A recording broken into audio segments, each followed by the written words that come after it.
Greetings and welcome to Wachari Nation Building Monday Live. And it is always exciting to be here with you on a Monday evening as we talk all things nation building. And we are discussing the miracle that is the Moringa. I know that many of our viewers were very excited about Dr. Arzu's sharing on various important plants, important herbs that should be in our gardens, important herbs that we should ensure we have access to in our communities. And as an enterprise, Wachari is certainly looking into those as a means of our nation building effort, because when we talk economic empowerment, when we talk economic enfranchisement in the mission of nation building, then we know that some of these very plants, trees, natural products that have been helping to sustain us as a people, they have the potential indeed to sustain us into the future. And so tonight we're going to talk about one of them, because in the last couple of shows we've looked at neem and we've looked at messina and we've looked at the wale lama, you know, some of these very traditional Garifuna herbs. This one, I think I would say, at least for me, it was in, I would say maybe 5 or so years ago that this was introduced to me. I was driving around town with one of my older granduncles, and he said, I want to introduce you to this plant. It's a very important plant. And he stopped at someone's yard and pulled a few leaves off of it and gave it to me to eat. He said, you can eat this. And so I tried it. I trusted him. He's the same one that had told me that the noni leaves, when I was having fever once, and he had stopped by, I told him I wasn't feeling well, and he told me get 3 noni leaves and boil it and drink the liquid. And I did that and I felt better. And so he's an elder that I trust. He's a family member, and that's how I got to know about the moringa.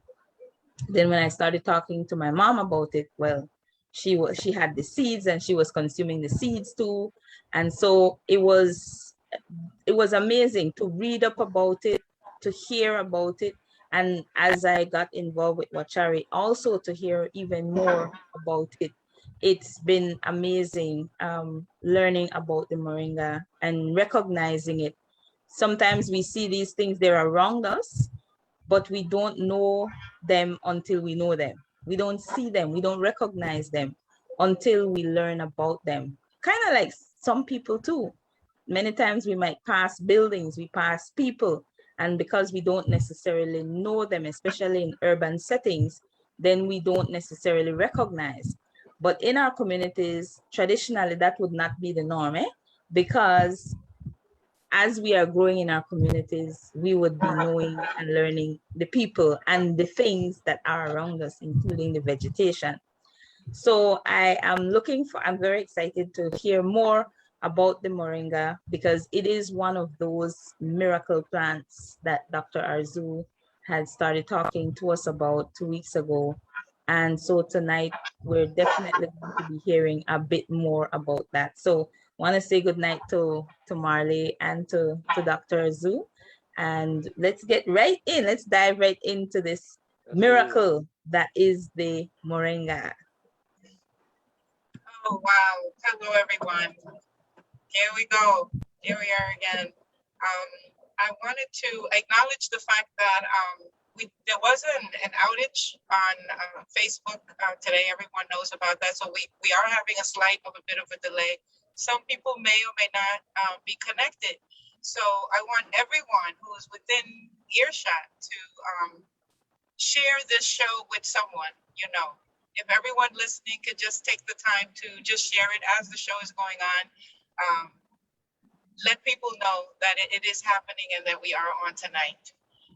The other thing is that the show will also be recorded and put on our YouTube channel, Wachari Nation Builders YouTube channel. So we invite you to visit the channel, look at the past shows. We don't know if Facebook may go down again. And also subscribe to the channel. And don't forget to like the show and let us know what you think. Okay, we have a lot more information to share with you. And we want to know what you think. We want to hear from you. So today we're talking about the Moringa. Am I permitted to share some slides? Yes, yes, you are. Let me, oh Lord. Uh-oh, wait. There's something I gotta do first. I have to go here. Here it is.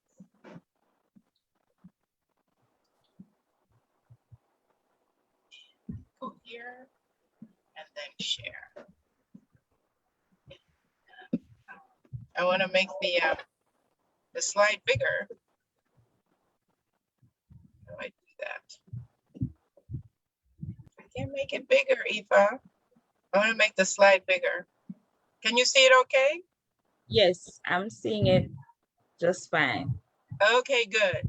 So the botanical name is Moringa oleifera, and it's also known as the miracle tree. Now, there's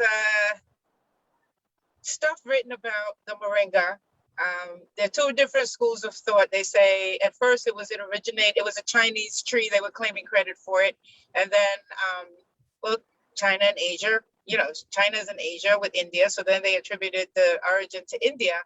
But they found that it has an older history and far more indigenous names in the world, in Africa. And that's one of the criteria that ethnobotany uses to determine the nativity of a plant.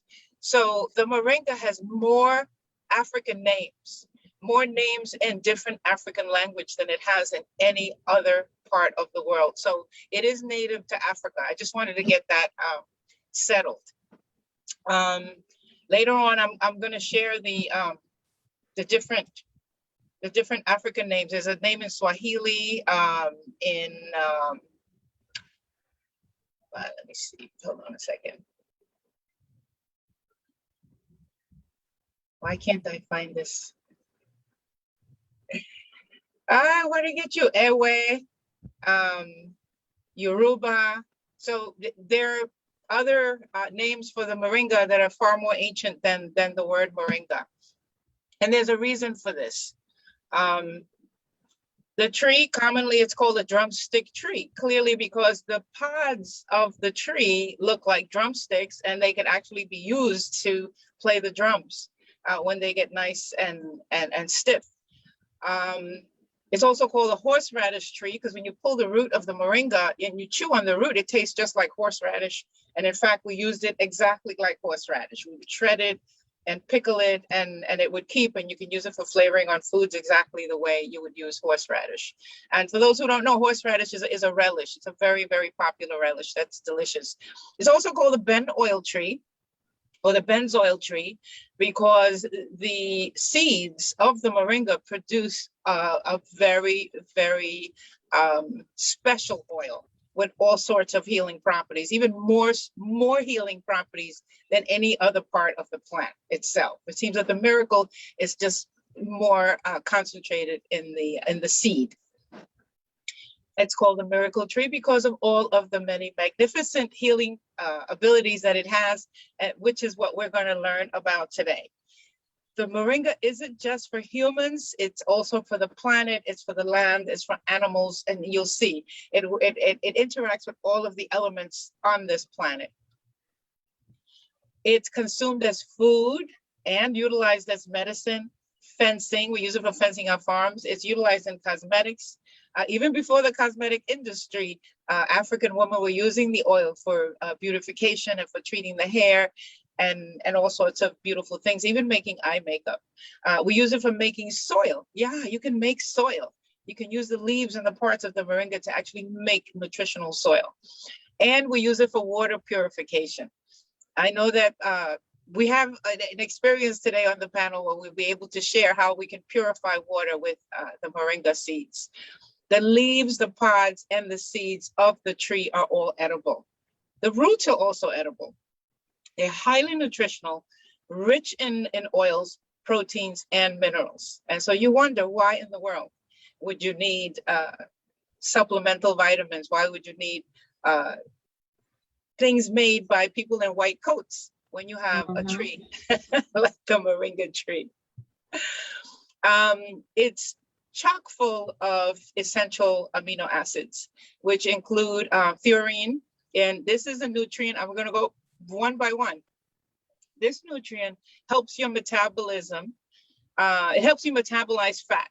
So it works with your liver. It takes the stress off your liver, and yet it aids digestion, but it also keeps your bad cholesterol down and your good cholesterol up.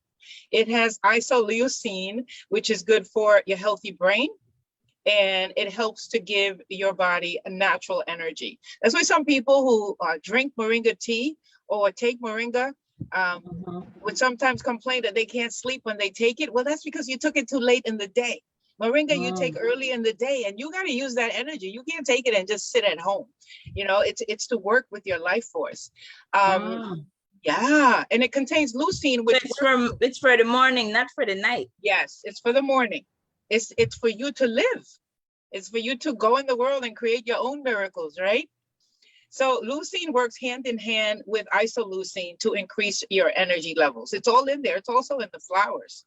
It contains phenylalanine, which you see a lot in vitamin supplements that are really expensive.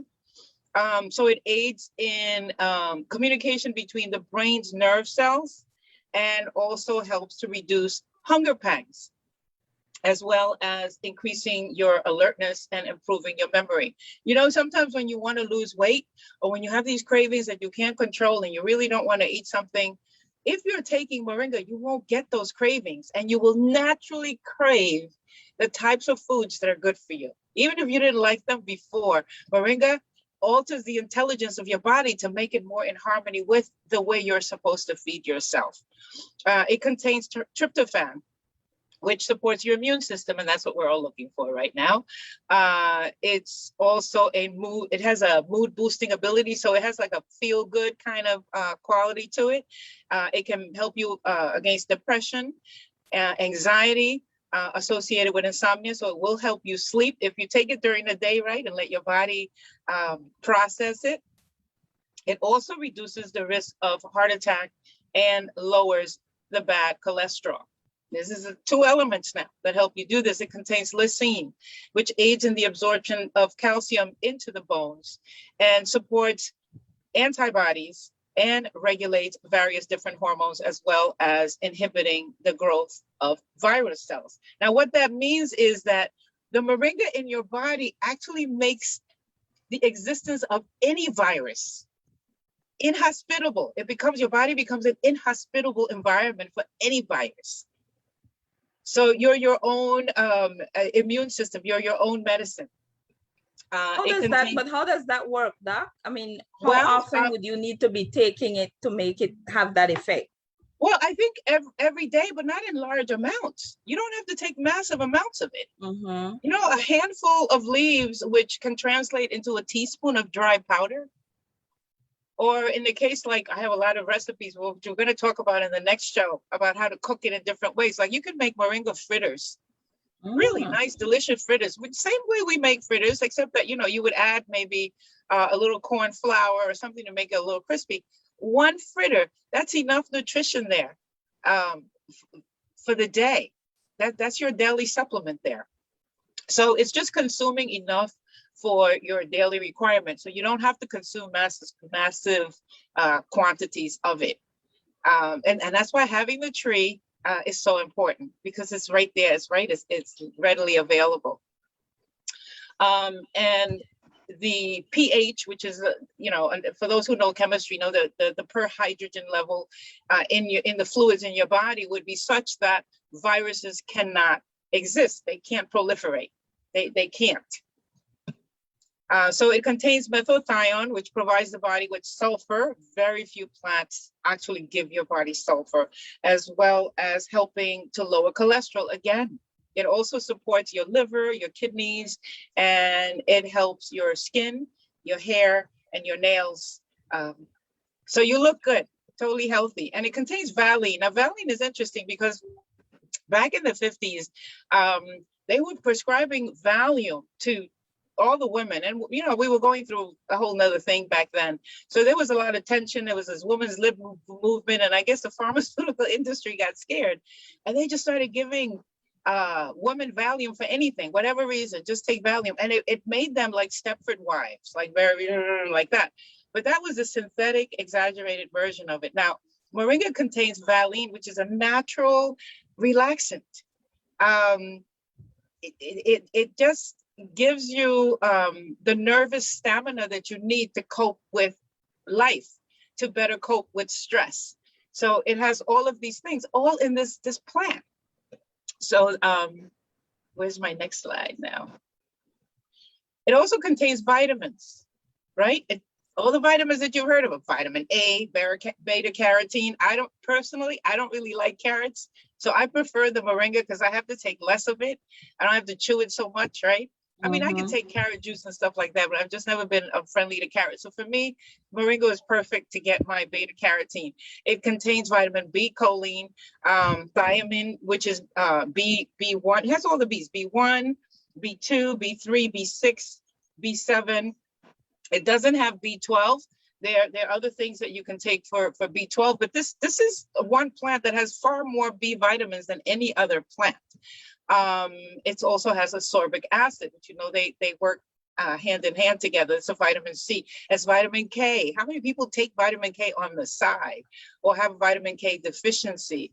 It has vitamin E, fat soluble vitamin E, not the kind that just sits on the side of your body and creates other problems. And it has vitamin D, fat soluble vitamin D. It doesn't get better than this, guys. Yes. So let me ask you this, Doc, because this is quite a lot in this one plant, right? And you're saying that the leaves would have these in it, and you just need a little bit each day. So would you say that having a few leaves of Moringa daily is like a multivitamin treatment? Exactly. Would that suffice? It's exactly like a multivitamin, and it's not just me saying it. These slides, the information in these slides are coming from technical reports. They're coming from scientific research. So everyone listening, do your own research. Don't even believe what you hear here. Look it up, and you'll see these are all scientifically proven findings. But the pharmaceutical industry cannot really market this and make money off of it because it's accessible to everyone in the world, which goes to prove that you don't have to pay money for things for them to be good and perfect for you. Yeah. Right? You got your phytochemicals, alkaloids, and flavonoids here. We don't have to go too far into it, but your tannins, your sterols, and these are all chemicals that help your body to heal. They're wound healers. They help cellular repair. They help your cells from becoming toxic. So all of these chemicals are supporting your body from the inside.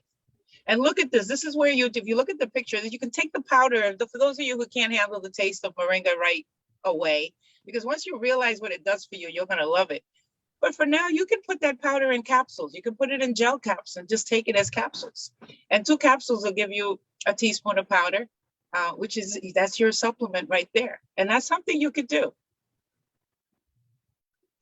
So the leaves, just the leaves now, they are antiviral, antifungal, antimicrobial, antioxidant, anti-diabetic, so they help regulate your blood sugar levels and insulin spikes, antidepressant, anti-inflammatory, neuroprotectant, and have neuroprotectant properties. So all the things we talked about, how it helps your mind relax, it helps you with lowering your cholesterol.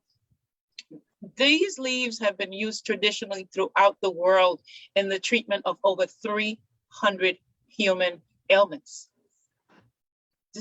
It's a panacea. Imagine this and the neem. Wait till we do the neem, like fully, like this, right? And these illnesses include, and this is just a few now, it's 300, right? You got asthma, hypoglycemia, which is high blood sugar, even low blood sugar, the flu, heartburn, syphilis, malaria, pneumonia, diarrhea, headaches, scurvy, skin diseases, bronchitis, eye and ear infections, just to name a few. I try to pick some from different parts of the body so you can have some idea. There isn't a part in your body, there isn't an organ in your human system that this tree does not have medicine for, especially in the leaves. Yeah. Now check this out. I started feeding, this is my chicken right here. That's Jenny. Okay, no, I'm sorry, that's Nicole. That's my chicken, Nicole. Because they both have red feathers like that.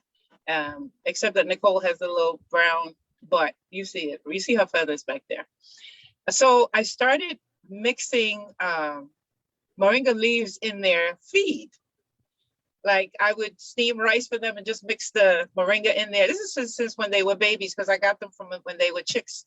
And their eggs started to get so big. Like when they started laying eggs, they were so big that I was worried. Like, are they okay with this? But that's not it. When I would cook the eggs, like when I would go to crack the egg to cook it, I'd have to hit that egg 2 and 3 times. That the calcium was so high in them. And when they grew, they were just so big and puffy, and the feathers were so shiny. I really saw firsthand the difference that putting moringa leaves, just moringa leaf powder, in my chicken feed would do firsthand. I didn't know that it was something that occurred everywhere. So the leaves are used to feed cattle, pigs, chickens, poultry, turkeys, ducks, right? And it has a positive impact on their weight, like to the naked eye. But what I didn't know, what really amazed me, was how it can increase the milk production of cows from 43 to 65%. That's an average of 50% of milk, right? Just from including the moringa leaves. This is not the seed cake, just the leaves in their food.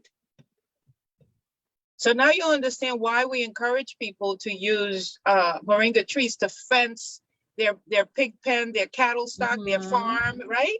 It makes sense. You save money, you have healthier animals, and you save money on feed and stuff like that, right?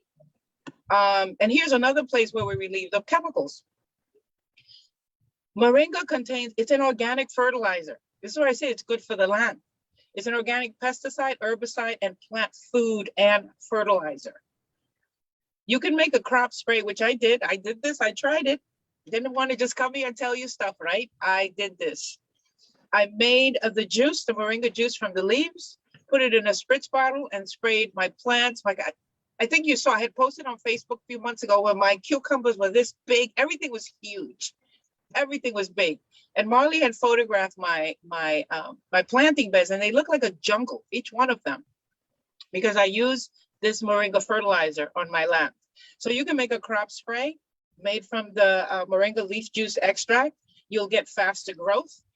You'll get pest and disease control and resistance. The same way it protects the human body and makes it inhospitable for aliens and viruses to live, it does the same thing for the plants. You'll get heavier roots, and the stems and the leaves would be a lot more girthy. They'd be a lot healthier, able to transmit more nutrition and protect the plant. And your yield, your fruit yield, never mind these damn high yielding seeds that you get from monster companies, okay? Stop it. You can treat your fruiting plants, crops with moringa, and you get more fruit and you get larger fruit. And the yield is increased anyway from 20 to 35%. So there's no excuse. There's no excuse. That's why Marley's going crazy planting moringa all around our Wachari farms. Because this is the effect, we've seen the effect. Now, this is my planting bed when I started. This is where I have messina, I have castor, all of the oil plants I have growing there. We were growing them for seed to be able to produce seeds to plant in the bigger farms. And where you see that green carpet looking part there, that is all moringa leaf. I had pruned my old moringa trees, and I took the leaves. I mean, they just fall off so generously. Right? When you cut the branches off the moringa, the leaves just fell. I had a tarp underneath, and then I just gathered the leaves there and just spread them on the ground, and they just mulch. I only did that once. I didn't have to do it again. And the rain came and it rotted it in and it mulched, and everything there just grows like crazy. Wow.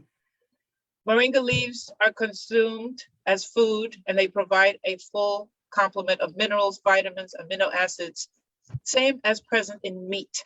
So all this business that you got to go to butcher, you got to kill this, you got to kill that. You don't really have to. You can go a few days, a few weeks, even a few years, if you so choose, right? By consuming this plant. A lot of countries have survived and are surviving starvation because they are utilizing the moringa, different parts of the moringa, the leaf, the pods, and the roots for a variety of dishes. It can be cooked and used just like spinach, even tastes better than spinach in some cases, and used medicinally in cases where malnutrition is a problem, wasting disease, you know, when you get all maga and skinny, or when you're convalescing. When you get what they call the slims, moringa is the best kind of food. So I might stop here. I just do one more slide. The leaf, it's hard to keep the leaves fresh because as soon as you pick them, they begin to age, right? They start to curl up and they just begin to age. The best way to preserve the seeds is not, the leaves is not by refrigeration. There's something in the gas in the refrigerator that also stresses them. So the best thing is to dry them in the sun. To sun dry them and powder them.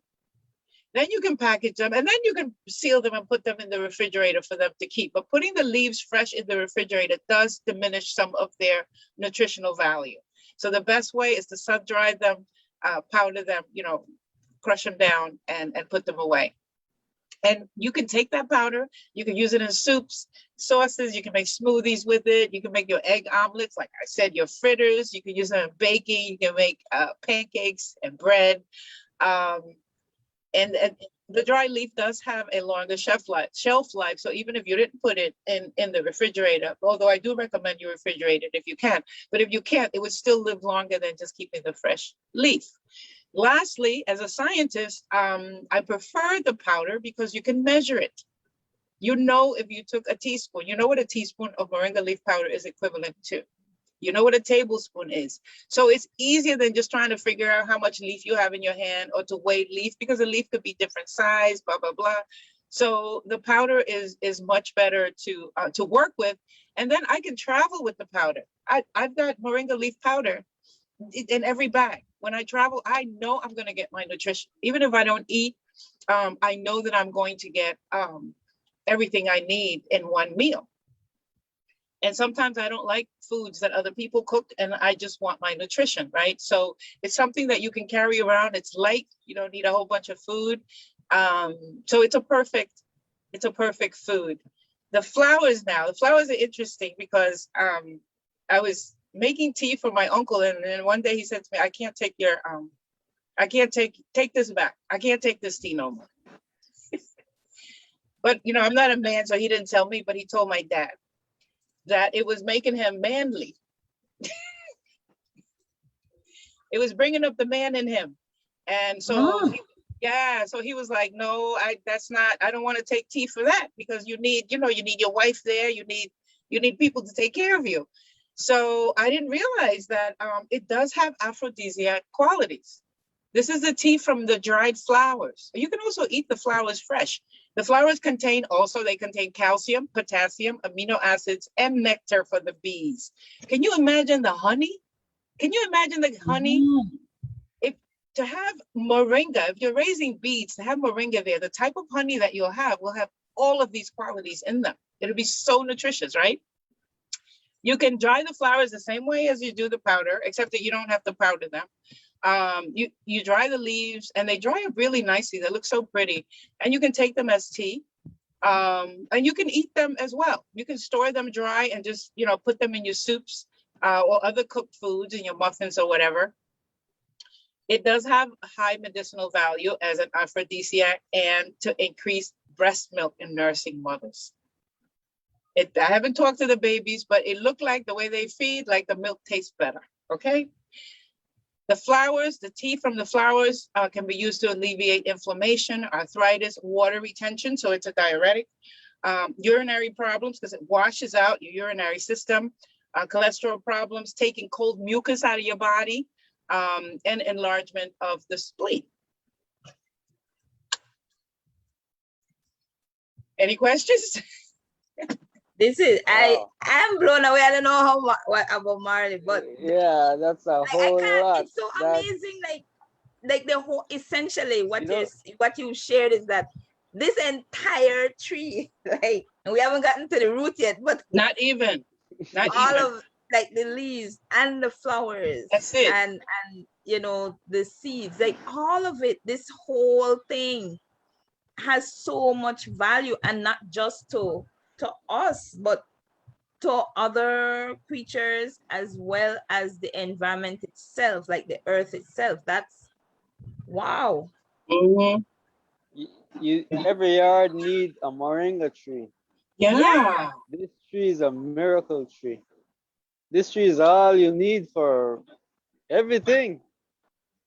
And somebody had asked me, well, why are you giving all this stuff away for free? Because yeah, we're growing moringa, and Wachari, we're pressing oil, and we are distributors of pen oil.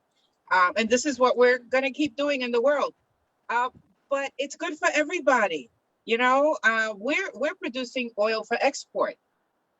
There's no reason why our people can't avail themselves to the same knowledge. Now, here, the rest of Hmm. the world is asking us to produce these products made from moringa. And we have the land and the environment and the culture that's friendly to grow moringa, and we have the need. So, this is why we wanted to make this knowledge available on this show. Everybody should know the benefits of this tree. It's like we're not trying to sell it to you, we want you to use it. We want you to plant it. We want you to go ahead and use it. It's no reason why the whole world, everybody else should be healthier than us, right? Right. Yeah.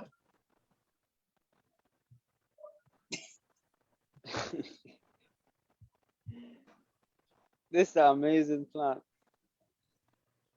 It I have is. had my fair experience with it, fair share of experience with it. I've used it. You did water with it, didn't you? Yes, I did my purification of water with it. I've seen it firsthand. I've done it. Yeah. Well, It's an amazing I've only plant. consumed it in terms of having the leaves. I remember getting it powdered from you that before Mm-hmm. and just adding it to my food. Um, I've also had the seeds. My mom consumes the seeds a lot as and that's an interesting taste with the seeds because you have that sweet and bitter I like the seeds. which is Yeah. interesting. The flavor of it, no, it's very Yeah. interesting, but it's also very effective Yeah. in if you want to detox. If you want to detox, it's Yes. very very effective. When you drink something, after you eat the moringa seed and you drink something, it tastes sweet. Even plain water Hmm. actually tastes sweet. It just does Yes, something. I do like eating the seeds. but I Yeah. would recommend that you replace eating the seeds with for cold water. Instead of drinking cold water out of the refrigerator, eat Yeah. eat some seeds first and drink a natural room temperature water, and it's delicious. Because I've tried what you did, Marley. There was a time where in PG we couldn't get the bottled water. There was a bottleneck, no pun intended. And so I took the seeds and I put them in my 5 gallon jug that couldn't get filled. And I filled it up with tap water. And you could see with the naked eye how the seeds, the moringa seeds, started to bind the toxins in the water. And I was able to drink that water, and it did taste sweet. It tasted sweet. Hmm. Yeah, and you did it with rainwater, so we could do it with Yes. rainwater as well. Because when you collect rainwater from the zinc from the rooftops, you're picking up not dog, bird poop, and the kind of things you don't necessarily want. And rainwater isn't always drinkable right away because we don't know what it's absorbed. So treating it with moringa seeds makes it safe to drink. I know hikers use it in when they go to riverbeds. They can actually pull water from the river, treat it with moringa seeds. You have to let it sit for like a half hour or something, and it makes the water Hmm. drinkable. Yeah, I did it with rainwater, and I put 3 seeds in a cup of rainwater, and within like between 45 minutes to an hour, I went and checked it, and it was Just right there, obvious, you can see the separation, the clean Mm. water and the murky water. I don't know the science behind it, but it's like the seed pull all the particles in the water towards it, and then you can see clear that the all the dirt is And so separated. what then? And then what did you do? I mean, you just scoop up that part I with just drink the top part off because the dirt stays at the bottom. Yeah, that's what I ah. did too. I didn't. You don't drink the bottom. I mean, you should Yeah, pour it into something else. But I don't know. I just drinking it. yeah, but you could Yeah, have seen the dirt, so you know when to stop. you can see it. And Yeah. how many seeds would you use to like a regular glass of water? Well, that's a I good put three. question. I About put three for three. every 8 ounces. Yeah, yeah. I have to try that. I want to see that. I want to see that. And it's good to let it sit. I mean, don't throw the seeds and start chugging it, but you put it and you let it sit. Let it sit. Mm-hmm. In one of the manuals, it said, a half hour, 18 to 30 minutes.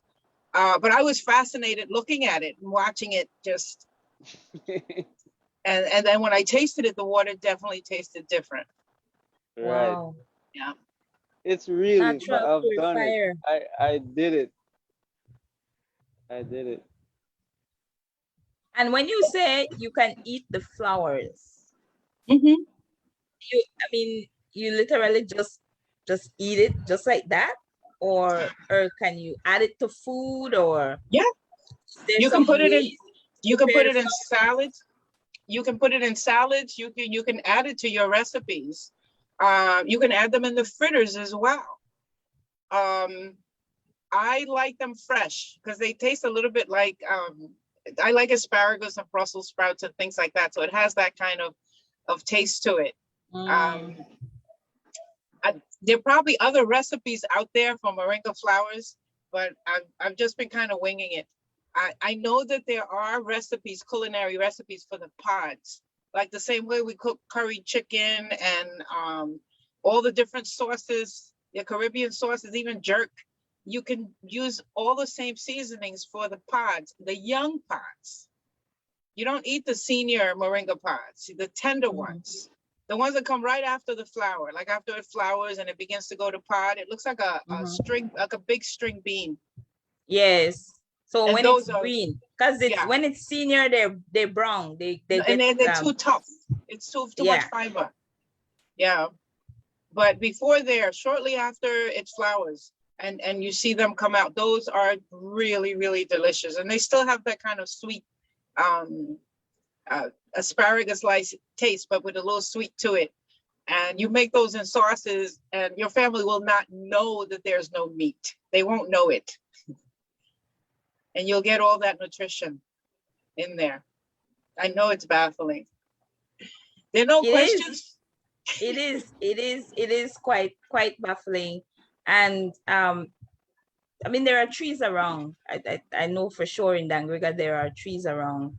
And I think, like I mentioned in last week's live, it's ignorance that has us at a loss, because there's so much around us that's rich, that's valuable, that we don't even know how much they're worth Mm-hmm. and what we could do with them. Because once you have that tree in your yard, there's I mean, you don't really need to go buy anything, especially if it's a large tree and it's producing all of the, has all the leaves and the flowers and all of that. There's you can actually cook what's right on it. Like, you can Mm-hmm. even eat it raw, and it'll be valuable to everybody in the family. It's gonna be very healthy, nutritious for everybody in the family. So that is powerful to know. Now, I think one of our challenges is the issue of taste, Mm-hmm. because we've moved away from what's natural to us, and so the natural flavors. So for a lot of people, they're already accustomed to salt, for example, and MSG flavored seasonings, and those. So to adjust to getting back to the basil and the oregano and the cilantro, and you know, it's gonna take an adjustment, right? I see my mom saying that the flowers taste nice, like it's seasoning, like the flour is seasoning.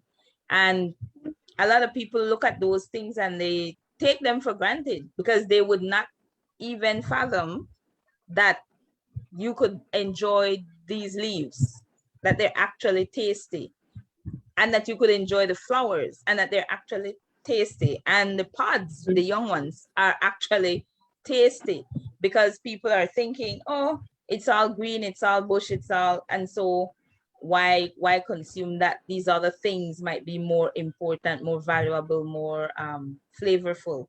But if you're thinking consciously, these are the things that are good for you. So to me, for me, consuming and making the switch from what I might have been accustomed to something that is better for me, it's not difficult because in my consciousness, it's about this is good for me. This is actually much better for me. So I don't worry so much if it doesn't taste the same as what I'm used to.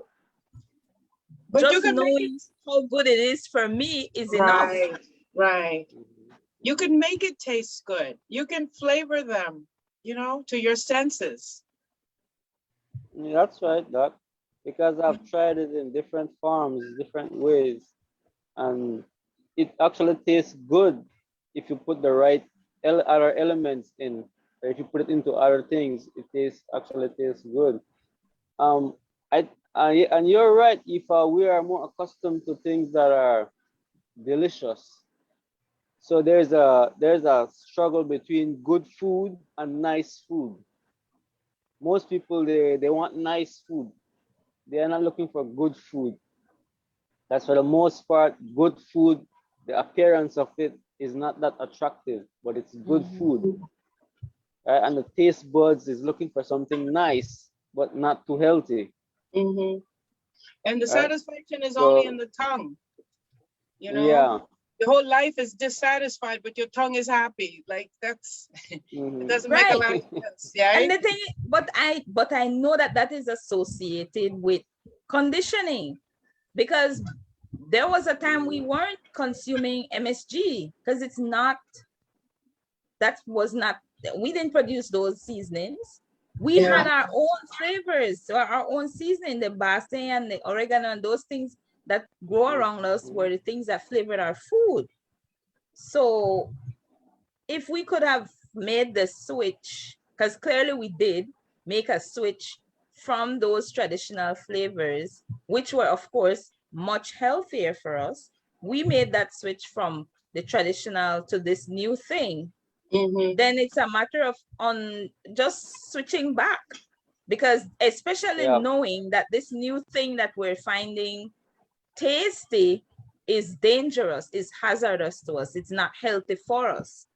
So it's a mind change that needs to happen, a mind shift to what's traditional. Because when we go back to what's traditional was in fact flavorful. It just wasn't salty. It just wasn't Yeah. filled with MSG. Sweet. And It's you not that know, it's not tasty. we used to use seawater. Like you just really touched on a very sensitive point. And I always say, I'm not going to talk about this, but then somebody says something that just triggers me. Um, I am really not happy with all the hudut recipes that include MSG. Okay, I want to eat hudut, and I have walked out of restaurants because I can taste it. You use mal'er, you use sasong, you use adobo. Those are all MSGs. What happened to the hudut that was just seasoned with the flavors and the herbs, as I remember them? Right? I remember my grandmother used to soak.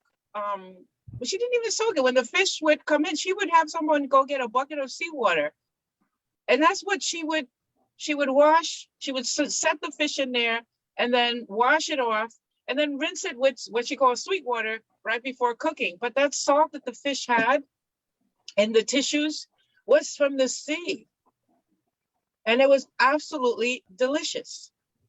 And it's a way of keeping the fish fresh also, so it doesn't start to go into rigor mortis. It doesn't start to die. And it was an old way of doing things. And we had to run to different bushes to pick culantro from here, cilantro from there, bay leaf from here. We were going around getting the seasoning because they grew wherever they wanted to. And she would season all of these. She would put all of these herbs in the sere. But now they tear up this package of seasoning and they call that, and people want to be proud of that. And I'm not. I'm really not. And I pray for us to go. I don't see it as going back. I see it as going forward. That we go forward into what our ancestors really left us. They didn't leave us these packaged flavors with all of this salt. It's mostly salt. It is. And now, and for some people, when you make that switch, and that's the challenge for people who might be trying it commercially. Imagine someone listening to us right now, and they have a restaurant, and they're going to be serving this traditional meal, and they're doing it the traditional way with the herbs only. And others will say this is not tasty because they have been so programmed with this foreign taste that they're gonna say that it's that they would say the food is not delicious. They would actually say that. I hear what you're saying, but I'm in the tourism business, and so when people come on my tours and my retreats, they want authentic Garifuna food. So because I have not found a restaurant that would do it the way I remember, because I'm out there telling my story. So when people come, they want to know if this story is true. So I bring cooks from wherever I have to bring to cook at my resort or at my house to do it the traditional way, and everybody loves it. And what happens now is these tourists are now ruined for the restaurants, because they'll go to the restaurant and say, oh man, that was too salty. I didn't taste the herb. Where's the aromatics? These people are coming with a delicate tongue, and they're not numbed, and it's a shame that it's the outsiders that have to come and confirm and affirm that our traditional dishes are really the correct way to eat. They're health buffs, they want their superfoods, they have a delicate palate for foods that are healthy. So they're not going to go back to those restaurants that we're saying the food is nice. They're not, and they're not accurately representing our cuisine. Yes. But I know that there's a few people in Dangriga whose homes I will eat in because they still cook that same way. So we have to go back. This thing about having, wanting to please, it's like me adulterating myself so that I may be more pleasant to people. Who the hell are these people? If I have to reduce who and what I am for you to appreciate me, then something is wrong with that. So if we have to reduce and modify to a lesser degree our seasoning, our cuisine, right? If that's what we have to do for people to eat it, then something is wrong with us. I think that idea needs to be re-examined. Yes. We definitely. Moringa. We can eat other things. There's other things, but I just wish we would stop putting those poisons in the food and calling it traditional. Let's stop doing that. Right. On top of making tableta with white sugar. What the hell is that? Since when do we make tableta with white sugar? Maybe you two are too young to remember. Tableta is rapadura and brown sugar. Right, I want to see, and that's because our ancestors used to actually make their own sugar. This wasn't even they were getting it from any, facility. Belize has their cane and they did their thing. Belize has rapadura and Belize has brown sugar. It's not expensive, but every time you should see, I buy tableta, I take one bite and spit it out because it's made with white sugar. Tableta made with rapadura and brown sugar is absolutely delicious. You can taste the chichambara in there. You can taste the cinnamon or all the spices in there. And it's nice. But so why are we making tableta with white sugar? Why? People are going for what's convenient and what's cheap, and people really have indeed lost sense of what's traditional. And we're not here. And the truth of the matter is that a lot of elders now are the ones also that have participated in that, because they are also going with what's convenient, what's in the store, what they themselves have grown accustomed to, especially if they are not in the village and not doing what was being done in previous generations in terms of growing our own foods. So we are relying on what's at the store. And if what's at the store is the white sugar, then that's what's going to be utilized. So there's no real conscious thinking. It's just, okay, this is convenient, so let me just go with what's convenient. And I think going with what's convenient is why we've gotten sick, why we've gotten these things that we're now accustomed to living with, because we wanted to go the convenient route. We decided not to go the traditional route, and maybe we're even too critical of the traditional route. You know, this is too much work. It's too much work to do hudud. It's too much work to have to go and pick this and pick that and pick the other thing. Why not just do it this way, that way, the other way? That's easy. This is easier. And easier is what has gotten us where we end up after we reach a certain age to be living off medication. And we're living off medication because we moved away from our traditional practices, from going to the farm and from being in the garden and from, you know, exercising, because we were always an active people and we were growing our own food. So we were not putting poison into our bodies. Yeah. But then we started to do that. And so when you look at the last, 40, 50 years, this is the outcome. We're not living as long anymore. We're not as healthy anymore. We have all these conditions. Some of our people are dying even younger and younger because of the conditions they're developing, and because we've moved so far away from our traditional practices, the things that we traditionally would consume. They're not fashionable, so it seems that we're content with going to the pharmacy and buying these commercial medicines when we have our medicine all around us. But we're ignorant, we're ignoring them. Oh, it's the bush. What do you think the pharmaceuticals are using? If they knew like what we had read around us, right, they'd be harvesting. And some of them are actually doing that. Exactly. Right. To come and sell it back to us in bottles and packages for so much money. Right. So who's getting richer now, right? So our people are working, suffering, jobs, and to take your little bit of money and now you go give it back to the colonists. You're just paying your abuser. Yeah. You know, I mean, and what do you call that? Pat is asking, what is rapadura? Ah, good question. Okay, come on, you two. What's rapadura? I have no idea. I have no idea. It's like a sugar molasses. It's a block it's a brown block of sweet sugar that was wrapped in like a corn husk. And it's still sold at the market. I don't want to hear it. I still see it at the market. But y'all don't want to buy it. It's a sugar. It's a block of sugar, and it's something that comes out in the process of making white sugar. It's all the good stuff, the nutrition that's pulled out of the sugar cane in the first or the second process, and it's sold to us, right? Let the people have their white sugar, man. Let it go. Let it export. Let everybody else eat it. But why are you eating it? Because rapadura is still available, and it's not expensive.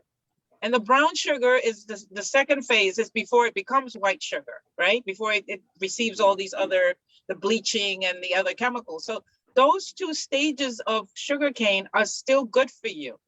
They still have nutrition. They're not as destructive. They still contain some amount of life.